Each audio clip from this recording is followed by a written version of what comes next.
Hey YouTube, this is Mrlubufu and I'm here with my second deck analysis. This is the first one I actually have played in Standard and did really well with. People have a whole bunch of trouble with this deck. It's simple and it's really good. I have nabbed many a turn 3 and many a turn 4 win. So if you guys want to take a guess, people are saying like, oh, it's goblins, and oh, it could be some weird white quest deck. But no, this is the best Infect standard deck I could make. I wanted to try it. If you guys remember my other deck analysis video, I described how I was gonna build an Infect deck that's a little different. They build. So everyone else I know that has been trying this has tried with some good success. Blue-black Infect Overrun, in the sense that I trade away all my distortion strikes to them, which is target creature gets +1/+0 and is unblockable, and that is very good in Infect. Just saying. Oh, and it has rebound, and it's 1 blue. So that leads pretty quick. That's minimum 4 poison counters, and it could be a lot worse if they already have evasion on the field. So let's go ahead and start with the analysis. So if you want, I can post, or if you want the full list, just let me know, and I'll just put it in the description. But it's 14 forests and 3, 4, 5, 6, 7. I didn't count this beforehand. And 11 swamps. Yeah, I've got a couple shiny ones. So, simple enough in land. It actually runs, I think, 62 cards because I'm very indecisive, so you could probably cut down on it. So, I'm just going to go ahead and start with creatures before I show you the whole gimmick to the deck.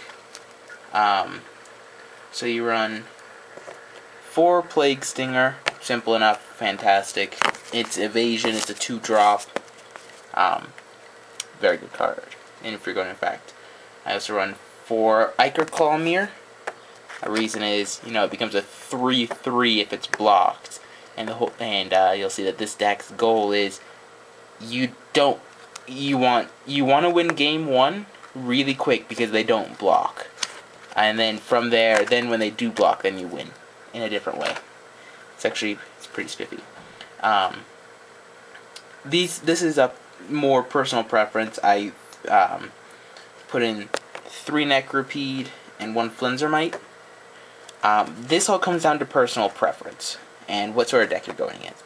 If you're going against a like a white quest deck, you might want to swap out the Flinzermite for more Necropede, or for the other Necropede. If you're going against red burn or fast goblins or vampires, you want to swap. Actually, you can keep the Necropedes and the vampire, or in the Flinzermites, but you want to sort of balance it out with what you're going against. So if it's fast burn, definitely do the Flinzermite. Oh, by the way, this is a mirrored and besieged card. It's a 1/1 Infect lifelink. So that's what you want to use against burn. I run, and then for late game, 3 Hand of the Praetors, and then 1 soon-to-be 2 Skitherix. I'm contemplating whether or not I should use Skitherix or not, but when he comes out, there's very little they can do. So let's get to the meat of the deck. You see, I only run 14-15 creatures, and I run a whole ton of other spells. So I run 3 Livewire Lash. This card absolutely destroys teams. If you don't have the methods, or if you have the methods of getting this out, turn 2, turn 3, play a creature, turn 4, equip swing, this will do a lot. Its equipped creature gets +2/+0, and when it becomes the target of a spell, it deals 2 damage to target creature or player. The big thing is, this creature does.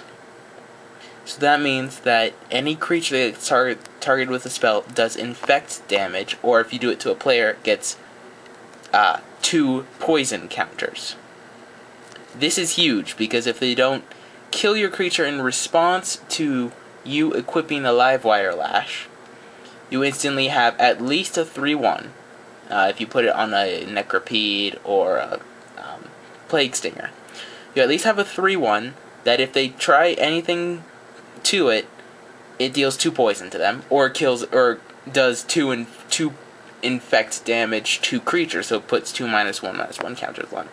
So I run 3 of those. I don't want to run a full play set because that's not the goal of the deck. The goal of the deck is Massive Pump. Oh no, I ruined it.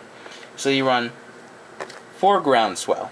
Simple enough. 1 green if a land entered the battlefield. It's target creature gets +2/+2, but if a land entered the battlefield, it gets +4/+4. Huge card. +4/+4 is really big. It's the equivalent of swinging with a normal creature and +8/+8 for 1 mana. So then I run 3 Giant Growth, or 4 Giant Growth because it's consistent. Again, +3/+3 for 1 green. I run 3 Praise Vengeance, which is target creature gets +2/+2 until end of turn and rebound. I'll explain why I use this one instead of some bigger pump spells. I run 2 Vampire's Bite, just because I like this card. You could probably replace this with another Praise Vengeance or Virulent Swipe, which by the way I run 1 of. It's +2/+0 Death Touch and Rebound. So this is just a matter of personal preference. I run it this way just because I like having 4 Vampire's Bite and a normal one, and I don't have any more Virulent Swipes. A Virulent Swipe might be chosen. Vampire's Bite's +3. And then the last card, which is the reason why I didn't post this Infect deck earlier, is because I had to wait for Besieged for, is Unnatural Predation. I run 3 of them. Target creature gets +1/+1 and Trample. That is big for this deck. So, the whole point of the deck is you get a turn 2 creature out, whether it be Necropede, Ichorclawmere, Plague Stinger, Flenser Mite, something like that. And game 1, your goal is, okay, I play a Plague Stinger, and I swing with it, and they say, oh, I'll take 1 poison, and then you play like double Groundswell or something, and that puts them instantly at 9 or 8 even. And that puts them on a very short clock. Very short. Which means they have to block pretty much everything. If you get that going, you know, they're in trouble. Just flat out there. And you finish them off pretty quick. Whether it be with another pump spell later, or with the Livewire Lash and you just target it with a spell. Because even your own spell. So if you have a Livewire Lash equipped to a Plague Stinger, right? You do a spell to it. You deal 2 poison to a person or to a creature. And so game 1, like this deck has won game 1 about 90% of the time, because people do not expect triple pump, and that's why I run more pump spells than creatures. I believe there's 17 pump spells and 14 creatures, and why all the creatures are 2 mana cost.